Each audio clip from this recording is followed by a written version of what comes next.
Welcome back, everybody. If you're a Chevelle lover, you should love these. These are very cool castings in 1/24 scale. Now, I love my 1/64 scale, but the bigger scale cars, you can get a lot more detail in, and very cool looking cars at that. Now, these are the three generations of the Chevelle from 1960. So this is the first generation. It came out in 64 and 65. And then in 66, it was redesigned, and it lasted for 67.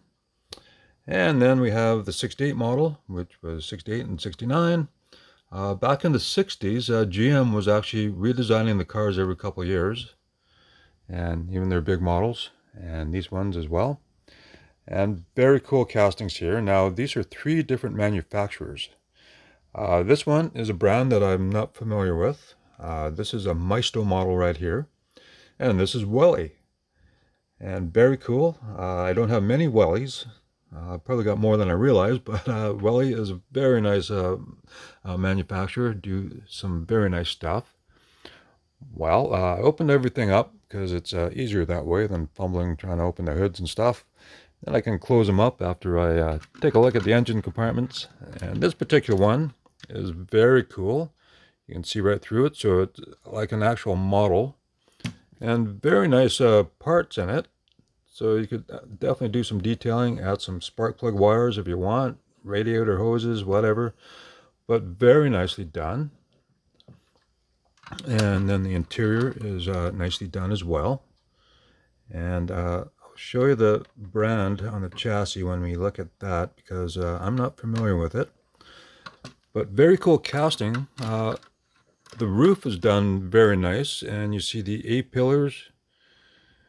Well, the cowl vent right there is actually part of the roof, and as you can see, it's plastic, but they did a nice job of molding it and then painting in the trim, and you can't really tell where it's attached. It looks like a casting. Well, there you go, but they did a very nice job, and that hood just closed, but easy to come up.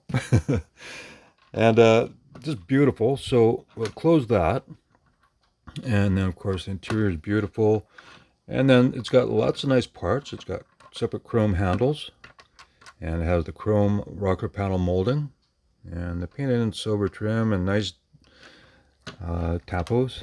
And then we have the front here, which looks very nice. So they must have painted it in white behind there because the headlights look more realistic, but very nicely done. It's got the USA 1 plate on it, and then it's got the period correct factory hubcaps. I believe they were factory. I don't think they were optional or the aftermarket, say, but very nice there, and beautiful in red. And then the rear end, very nicely done. Lots of nice chrome and clear, red lens tail lights. Very nicely done. Then we look at the chassis. Well, here is the name, Saico. I'm not familiar with that. I could have looked it up for you guys, but I got this a long time ago, and look at this. It's like a model car kit where it's got separate exhaust and rear end, drive shaft, and steerable wheels. Very nice details. So here it is here, used under license, 124 65 Chevelle SS396. And just there's the information there. Now this I got in one of those stores where they just sell a whole bunch of kind of knickknacks and reproduction stuff and whatever. And so I went and checked, and they had toys, and I saw this one, and I thought, wow, absolutely love it. Now these ones are like the Kinsmart cars you see in Toys R Us or whatever, where it's just on their own little shelves, and they're not boxed or anything, and you just pick it up. So very cool casting, and I'm very happy to have this one because it's absolutely beautiful. And then we have the Maisto version, which is the 66 Chevelle, and they did a very nice job, and they also replicated the same factory hubcaps. I think they're factory. They could be aftermarket, I'm not sure, but nice tampos, and door handles molded in with the door, and no rocker panel molding, whatnot. Not a lot of chrome, but still They did a nice job of molding the interior. And the paint job is beautiful on it. Beautiful metallic blue paint. And now I'll grab the box here. Let's see. I should have planned this a little better, but here's the box. So this is a Maisto. And there's the engine compartment. Now it's the typical engine compartment you find on Maisto models. And the chassis, well, all molded in details. It does have steerable wheels. There's that information there. Made in Thailand. And they did a very nice job on it. And, well, here's the back end here.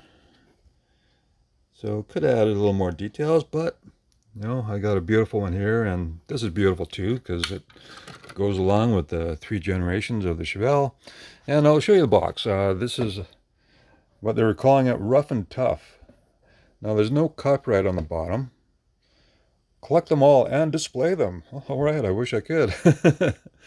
And there's all the Chevrolet vehicles that they made, that they have the copyright for. And that's just in another language. And so, no copyright date.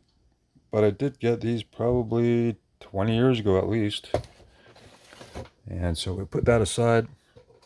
And a very cool casting for the 66 Chevelle. And then we look at the Welly, the 68 Chevelle. And they did a very nice job on this one. Of course, a nicely molded interior like all 3 of them. Although that one is probably the best of the interiors. And then here we have no painted in details, but a nice example of the engine. And that's because they added a lot of nice chrome parts on it. Door handles, mirrors, body side moldings. Very nice detailing all around. You even get the chrome cowl vents. And beautiful. Nicely done there. And then we look at the chassis. So this is Welly. Again, there's no copyright date on these. But same as the Maisto. Very nicely done. And I got the box right here for the Welly. And again, like I said, no copyright date. So very nice. And just basic information underneath there. There's the Welly. And so there you go. Very cool Chevelle models. I'm really happy to have all 3 of these now. Wow. I've had them for a while, but it's absolutely cool to have these. And if you love Chevelles, well, you gotta love these ones. So thank you very much for watching. And please subscribe. I'd really appreciate it. I'd like to get those subscriptions up. It'd be so cool to hit 1,000 subs, but like anything, anything good takes time, right? I guess. Well, thanks you very much for watching. And if you don't want to leave a comment, please hit that like button. That would really help me out. So have a great week. Hope you had a good weekend. And I'll catch you in the next one.